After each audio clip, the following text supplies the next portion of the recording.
What's going on YouTube? Trucking and Life here one more time, guys. Guys and gals and gals and guys. Yeah. This video gonna be straight to the point, guys. Hey, you know something? I was watching something on YouTube about truckers protesting because of the rates and stuff, guys. One thing I would say, man, for me being out here so long, and I've seen, like, you can see patterns and stuff.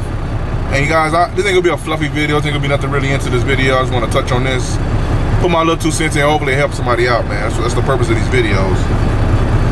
But I always say, man, when things are good, you better believe a downturn is coming. Like I say, when Corona hit, this is mainly about, this is for the drivers, guys, who really out here trying to get with it, man. They're trying to get their job done. They try to make a profit and run productively while they out here. But I say it all the time, you got people that always got their hands in your pocket, man. You know, it's always something to pay. It's always something that's getting taken away from you. It's always something. So if it ain't the fuel, prices rising, it's the brokers shorting you on the rate. And here's the thing, guys. One thing I'm gonna say about this, I'm gonna touch this while I'm thinking about it. What I wanna get at is the market, the way the market works. This is how this works, guys, for those who don't know how this thing works. Sometimes you have set rates. It depends on all type of work you can do on trucking, but on a general load board, on a regular general load board where everybody got access to that has the authority or has a DOT number that can access the load board to get loads. They deal with like general freight. It could be open to anybody, right? That's a carrier. They go on the board to find work, to find loads or whatever. What I don't like about that setup is you'll have a guy that know his numbers and know he got to run at a certain level to make a profit, because you're not out here for free. You know what I'm saying? You're not running for free. You ain't out here for your health. The downside to that is you got somebody who don't know the business, who don't know the industry, don't know their numbers, or if they do know the business, they know the industry and they know their numbers, they're able to run at a cheaper freight. So what that does is it drives down the rates. Because you're not gonna have brokers say, well, you know what, this guy over here ran it for this amount, which is high. They ain't gonna say, well, this guy over here running for low. Don't run it for low because you shouldn't do that because you gotta make a profit. They ain't gonna tell you that. They gonna look at the average of who's running what for what. Then they gonna start lowering their rates. They gonna start lowering the rates according to the market. You know what I'm saying? Like the supply and demand, like the certain trucks. It's a lot of things that factors into why the market's the rates the way they are. But I would say this: you always want to have the tables turning, man. The table's gonna turn. We hail the driver's market, still kind of a driver's market to a certain degree, but the tables is definitely turning. What I mean is, Corona had a lot of things messed up. So when people got into this industry or they got into this game, the rates was like extremely high. Fuel was kind of okay, it was decent. So people thinking, they got fooled to think that, man, I should have been did this, man. And they start running. They don't understand the game. They don't understand the market. So when the market starts turning right now, they always turn. I say the market always turn. They don't want to pay you a certain fuel surcharge. They do fuel surcharge based on what? You got to break down the numbers on that. They pay you a certain rate on this. How much a load actually pays? Well, we pay 80%. 80% of what? You got to see the original rate con, 80% of what? You don't know. Or you go to the broker, hey man, I'm running this for the $2.50 a mile.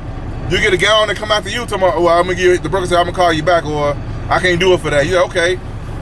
You get a guy right behind you that'll run for 98 cents a mile, $1 a mile. The broker's like, yeah, it's one of them things, man, where it's too many variables that dictate your rates or the rate that your company can run. You get people that don't understand the game, they get in here and run down the rates. They run it for cheap. They don't know they're taking a loss and they driving down the market. They don't know that. And the broker's loving that because the broker's like, man, yeah, man, keep running it. You get guys that get their DOT numbers, you get guys that get their authority, they don't understand the game, and they getting out here running crazy, man. Now, first of all, I'm not even knocking them for getting out here doing it. But just learn the game, man, because you're messing it up for a lot of people, man, because they don't understand that the brokers is looking at averages, they looking at numbers and ratios, they looking at who's willing to do what for the cheapest, so they can pocket more money for themselves. Which is the way it goes. It's a business. Brokerage is a business. So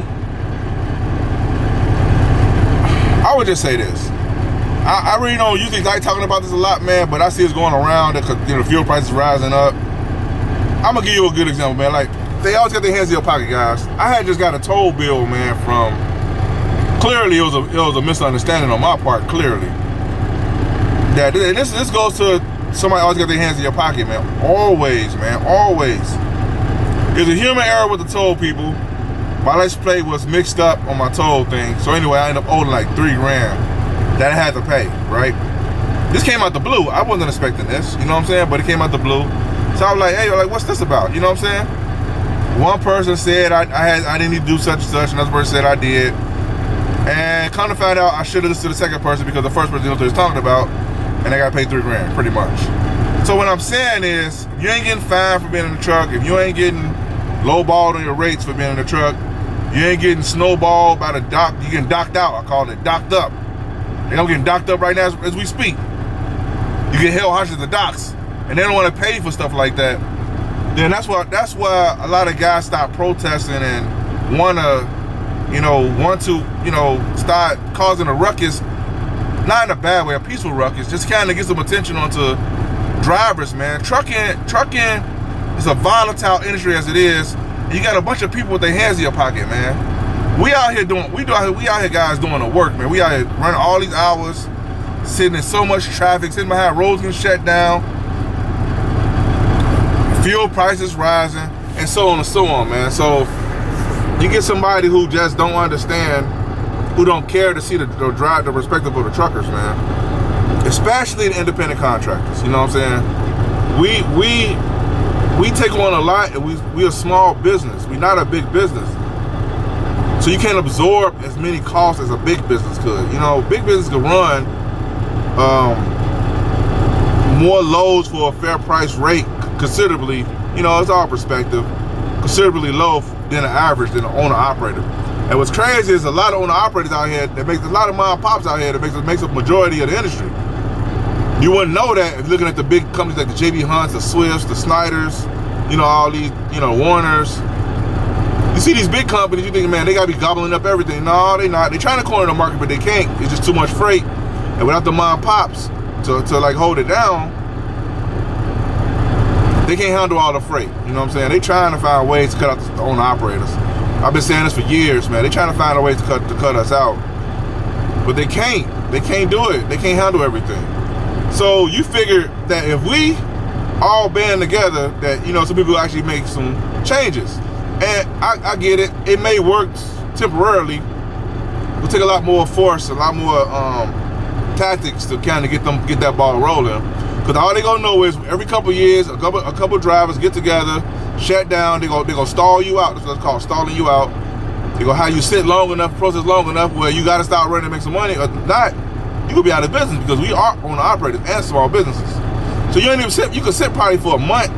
Most owner operators can't sit no 2 months protesting. They already know this. This is a game they've been playing for years, man. And I commend the drivers who want to sit and protest, do a peaceful protest, whatever. But they know eventually your pockets go dry up and you'll get to running and you go shut up, pretty much. That's what they want. And you'll keep doing what they do. So that's why I say I'm not fully vested in trucking guys, because stuff like this, man. And because drivers, it's like Rodney Dangerfield say, like, it's no respect. Drivers get no respect, man. And not necessarily from everybody, because there's some guys out there who appreciate the drivers, the truckers. But for the most part, the industry can leave a bad taste in your mouth, man, because they do things, guys, man, that's like unthinkable. And they expect you to just run down the road all happily down the road, skip down the yellow brick road, like, yeah, I'm taking all your money, yeah, you better run anyway, because you got to pay bills, yeah. And you sitting there looking like, man, this don't make no sense, man. This don't make no sense, man, because at the end of the day, without us, man, without truckers, even the mom pops, the small guys, man, this whole thing stops. You know what I'm saying? It stops. But I just want to put my little 2 cents in this, guys, man. I don't know how this is gonna affect anybody or nothing, man. But I just know that truckers, man, we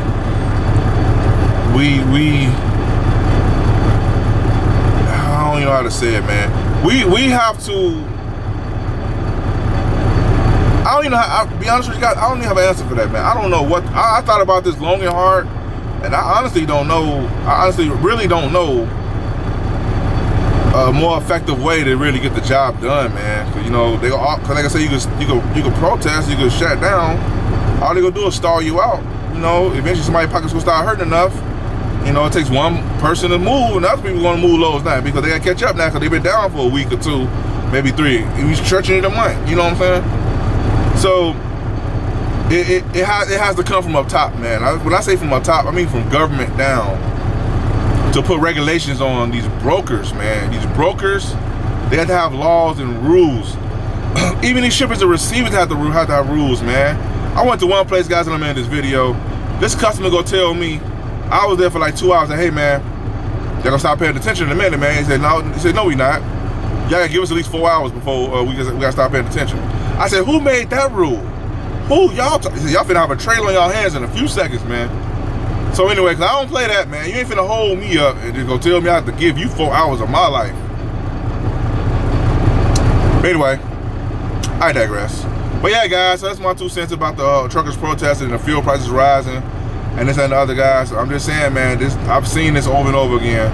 Every couple years it happens, and these guys know they already know what time it is, man.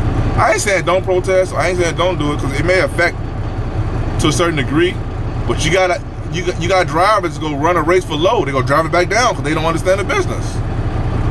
They don't know how to negotiate. They don't know nothing about none of that stuff. They gonna say, oh man, I got a load, I'm finna go, and they driving down the market rate, man. But like I said, I ain't mad at them. They gotta figure out the game, man, too. But it's just devastating to everybody else who been out here a while, who know the game, know they cost per mile to really be profitable, and at the rate they trying to run these loads.